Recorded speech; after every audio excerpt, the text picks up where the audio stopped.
Assalamualaikum warahmatullahi wabarakatuh. Hai para pencinta catur dan para caturmania, selamat datang kembali di Legenda Catur Dunia. Selamat untuk Wesley So menjuarai seri ke-8 Chess Champion Tour Chess Apple Master. Setelah di matchday pertama Wesley So mengalahkan Li Guanglim di partai final ini, tadi malam kawan di matchday kedua Wesley So memastikan gelar juaranya setelah menahan imbang Li Guanglim di matchday kedua tadi malam. Ini adalah kali ketiganya Wesley So menjuarai atau menjadi juara di rangkaian Chess Champion Tour tahun 2021 ini. Dan di tempat ketiga ditempati oleh Vladislav Artemiev yang cukup impresif penampilannya di dua seri terakhir atau dua kali penampilan di Chess Champion Tour ini. Di seri sebelumnya kawan, Artemiev ini berhasil sampai ke final tapi harus kalah oleh Levon Aronian. Di seri ini sepertinya dendamnya terbalas kawan. Tadi malam Artemiev mengalahkan Levon Aronian dalam perebutan tempat ketiga. Untuk pagi ini kita akan lihat permainan dari Wesley So versus Li Guanglim pada game ketiganya tadi malam. Kita langsung ke atas papan tanpa admin tunjukkan lagi profil kedua pemain karena di video sebelumnya kita sudah ulas profil kedua pemain ini.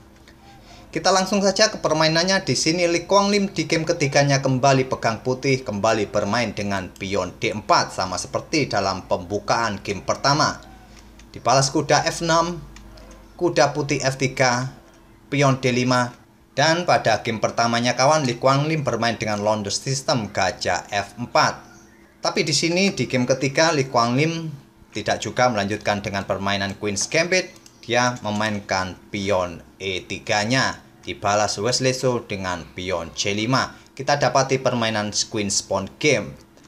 Pion D pukul pion C5 dan di sini hitam bisa saja mendapatkan pion putih ini kembali dengan melakukan skak terlebih dahulu di peta A5. Tapi Wesley So melanjutkan langkah yang paling populer dengan pion E6. Sekarang pion B4 mempick up pion C5-nya, diserang dengan pion A5. Di backup kembali dengan pion C3, pion A pukul pion B4 untuk membuka lajur A bagi betengnya nanti. Dipukul balik oleh pion C, sekarang pion B6 menawarkan pion kembali. Tawaran ditolak, Li Guanglim lebih memilih mengembangkan gajahnya ke peta B5 dengan tempus K, ditutup oleh gajah di D7 menawarkan pertukaran. Tantangan diterima, dipukul balik menggunakan kuda B. Selanjutnya Li Guanglim memainkan pion A4. Pion B pukul pion C5 oleh Wesley So. Di sini putih tidak melanjutkan langkah pion pukul pion, hanya mendorong pionnya maju satu langkah ke B5. Dan game-game seperti ini kawan masih ada beberapa yang memainkan sebelumnya. Bahkan Wesley So sendiri juga pernah memainkan sebelumnya saat dia juga pegang hitam di bulan Juni lalu kawan. Di seri Opera Euro Rapid melawan Matthias Bluebaum di babak penyisian, di mana Wesley So saat itu melanjutkan dengan langkah beteng naik ke peta A7 dan permainan dimenangkan oleh Wesley So. Atau di game-game yang lain kawan, hitam biasanya melanjutkan dengan langkah gajah ke peta D6 atau mendorong pion ke C4. Tapi di game ini Wesley So memilih variasi lain dengan memainkan pion G5. Dan kita dapati variasi baru yang belum pernah dimainkan sebelumnya. Dengan memainkan pion G5 ini artinya hitam melakukan pengorbanan pion kawan. Tujuannya simpel, yaitu untuk membuka lajur G bagi betengnya nanti kawan bisa ditempatkan di peta G8 untuk memberikan serangan bagi raja putih yang mungkin akan melakukan rokade pendek. Hitam mungkin tidak akan melakukan rokade kawan, akan tetap mempertahankan rajanya di pusat. Karena mungkin merasa struktur pion di peta pusatnya ini masih cukup solid untuk membendung serangan-serangan putih di beberapa langkah berikutnya. Jadi mungkin hitam tidak akan melakukan rokade lagi. Tapi pengorbanan pion ini tidak diterima oleh Li Guanglim. Dia melanjutkan dengan langkah pengembangan gajah ke B2 untuk mengepin kuda. Dan dibalas Wesley So dengan pengembangan gajah ke D6. Menteri putih ke E2 lanjut Li Guanglim. Dan sekarang pion G4 menyerang kuda, kuda mundur ke D2, dan menteri hitam bergerak ke C7. Memberikan dukungan bagi gajahnya kawan untuk menyerang pion di peta H2 ini. Di sini putih merespon dengan langkah pion F4. Langkah ini kurang akurat kawan dan memberikan keuntungan bagi hitam. karena bisa saja pion hitam ini tetap pukul menggunakan end pattern dan lajur G pun akan terbuka. Selain itu, putih akan mempunyai peta lemah di peta E4 nanti yang bisa diduduki oleh kuda hitam. Dan pada posisi seperti ini, Wesley So memanfaatkan kesalahan hitam dengan melakukan pukulan dengan menggunakan end pattern. Dipukul balik oleh kuda putih, sekarang beteng hitam bisa menempati lajur yang sudah semi terbuka. Dan pada posisi ini kawan, tidak ada pilihan yang cukup bagus bagi Raja Putih untuk tetap berada di pusat. Lee Kwang Lim memutuskan untuk rokade pendek, walaupun langkah ini juga cukup riskan karena beteng hitam sudah menguasai lajur G yang sudah semi terbuka. Beteng hitam bisa saja naik dan nanti akan diikuti dengan mendobel betengnya di lajur G nanti. Di sini Wesley So melanjutkan langkahnya dengan raja maju ke E7. Mempersiapkan atau mengkoneksikan kedua beteng. Di langkah berikutnya beteng mungkin bisa naik dan diikuti dengan beteng satunya bertumpuk di lajur G memberikan tekanan bagi pion G2. Di sini putih melanjutkan pengembangan kuda ke D2. Beteng hitam naik ke G4. Menteri putih bergeser ke D1 dan beteng A bergeser ke G8 mempersiapkan serangan bagi pion G2. Di backup oleh beteng putih naik ke F2. Sekarang beteng bergeser ke B4 menyerang gajah. Diantisipasi dengan langkah kuda ke F1 membuka akses bagi beteng melindungi gajahnya. Dan sekarang Wesley So melangkahkan kudanya ke E4 menempati spot atau peta lemah di peta E4 menyerang beteng. Beteng bergeser ke peta C2 dan menteri hitam bergeser ke peta A7. Mempersiapkan dukungan bagi beteng untuk menyerang pion yang ada di peta A4. Diantisipasi dengan langkah menteri bergeser ke peta E1. Mempersilahkan untuk beteng pukul pion A4 ini. Menteri putih nantinya akan bergerak ke peta H4 untuk melakukan skak dan mendapatkan pion di peta H7. Wesley So pun sementara tidak tertarik pukul pion A4 kawan. Dia mengantisipasi serangan menteri putih dengan melangkahkan kudanya mundur kembali ke F6. Dan Lee Kwang Lim menukarkan gajah gelapnya pukul kuda F6 skak. Dipukul balik oleh kuda hitam. Sekarang beteng putih bergerak ke A2 untuk melindungi pionnya. Beteng hitam naik ke G4 untuk tetap memberikan tekanan pion A4. Di backup oleh menteri di D1 dan sekarang beteng bergerak kembali ke C4. Dan Lee Kwang Lim mencoba mengusir beteng dengan langkah kuda ke D2. Beteng pun bergeser ke C3 untuk memberikan pressure bagi pion yang ada di peta E3 ini kawan. Mungkin nanti diikuti dengan langkah pion C3 yang membuka akses bagi menteri untuk memberikan serangan pada pion ini. Beteng putih pun bergeser ke B1. Lanjut Lee Kwang Lim menantang pertukaran. Pertukaran sementara ditolak. Wesley So memainkan pion C4. Membuka akses bagi gajah melindungi betengnya sekaligus membuka akses bagi menteri untuk memberikan pressure bagi pion di peta E3 ini. Dan di sini Lee Kwang Lim memainkan pion A5-nya, mencoba untuk mendorong dua pion bebasnya untuk bisa mempunyai menteri lagi. Dan Wesley So kali ini menukarkan betengnya, beteng pukul beteng dipukul balik oleh menteri. Selanjutnya gajah ke C5, memberikan pressure lebih bagi pion di peta E3 ini.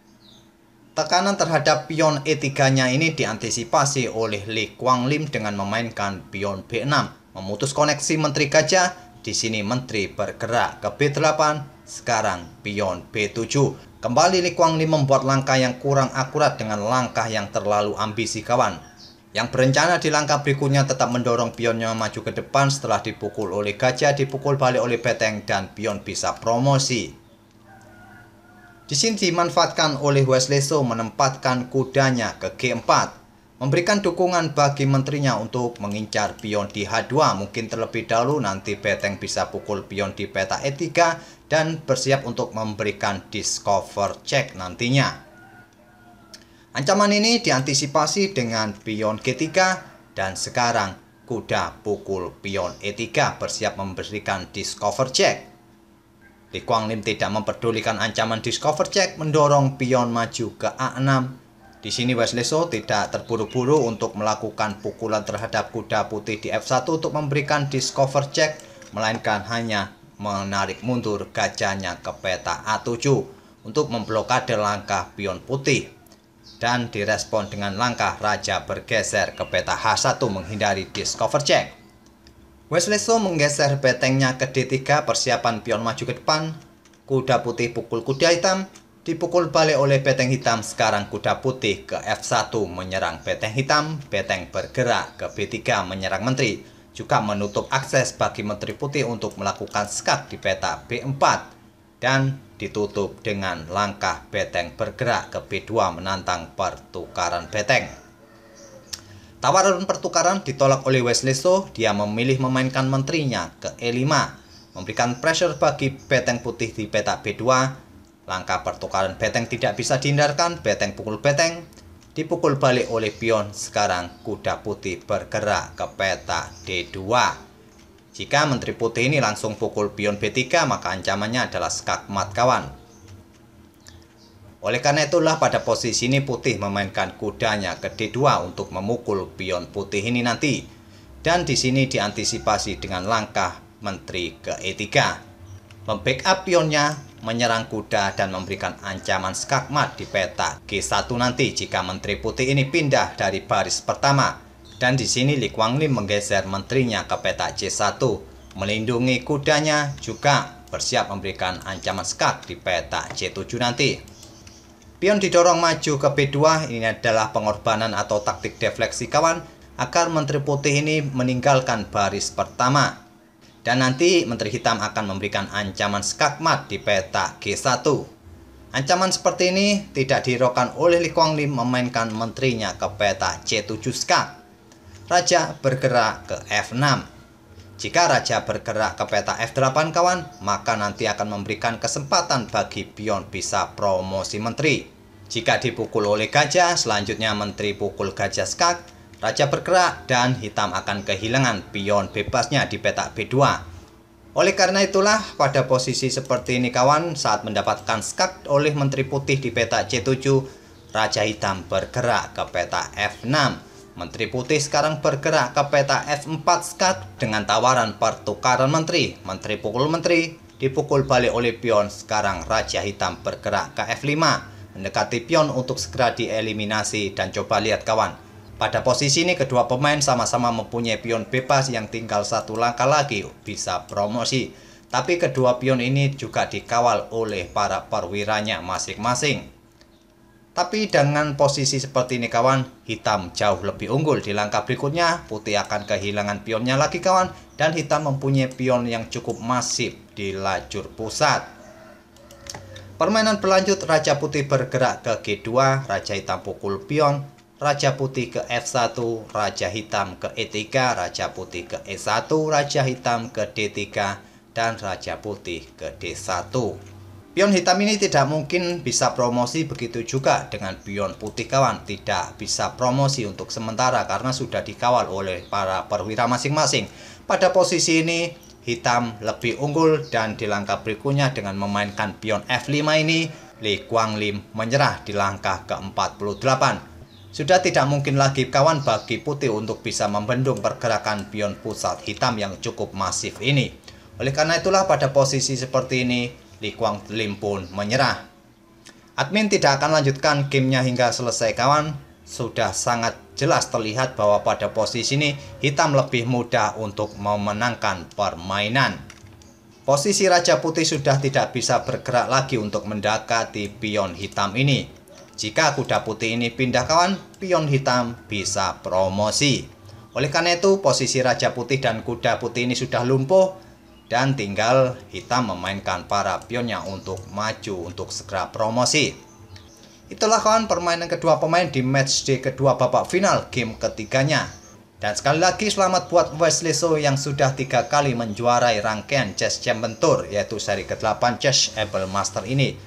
Dan rangkaian Chess Champion Tour 2021 ini tinggal 2 seri lagi kawan, yaitu seri ke-9 dan seri ke-10, seri pamungkas, seri finalnya.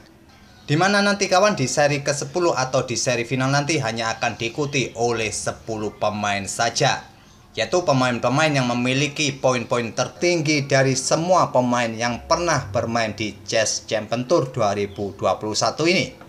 Yang nanti di seri ke-10 kawan hanya menggunakan format round robin. Itulah kawan rangkaian ulasan-ulasan dari partai-partai Chess Champion Tour 2021 seri ke-8 Chess Apple Master yang kebetulan berbarengan dengan Piala Dunia. Dan semoga saja dengan ulasan-ulasan yang admin berikan bisa memberikan wawasan dan hiburan bagi kawan-kawan para pencinta catur. Kita akan bertemu di video-video berikutnya dan turnamen berikutnya kawan. Terima kasih. Wassalamualaikum warahmatullahi wabarakatuh.